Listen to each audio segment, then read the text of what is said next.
sa kampanya hanggang maluklok bilang presidente, isa sa mga inasinta niyang sugpoy na yang korupsyon.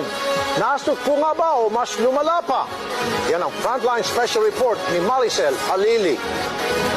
Ayaw ko talaga ng corruption. It makes me sick. Corruption must stop. Now.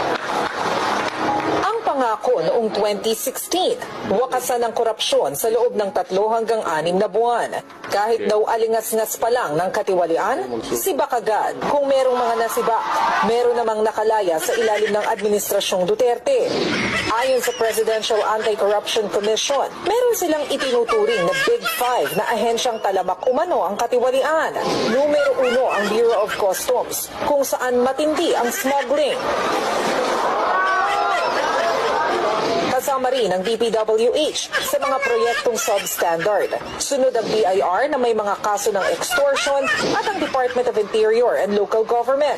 Kabilang din sa pinakakorap na ahensya ang Department of Health. Isa sa iniimbestigahan ang issue sa PhilHealth kung kailan pa naman may pandemya. As of May 2021, mahigit 13,000 ang natanggap na reklamo ng katiwalian. Lagpas 9,000 ang mga may kinalaman sa Social Amelioration Program. 2021 na, lagpas-lagpas na sa 6 na buwang ipinangako na tutuldukan ng korupsyon. Ang linya ngayon ni Pangulong Duterte, Do not expect me to entirely clean as a pristine clean bureaucracy.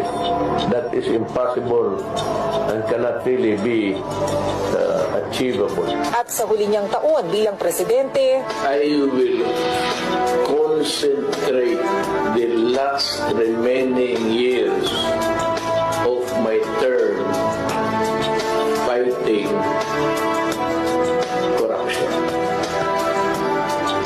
Kasi hanggang ngayon hindi humihina, lumalakas palalo. Even if you give me 20 years, I cannot do it. Maghanap uli kayo ng Marcos. Or someday, somehow, somewhere, that fellow will be elected.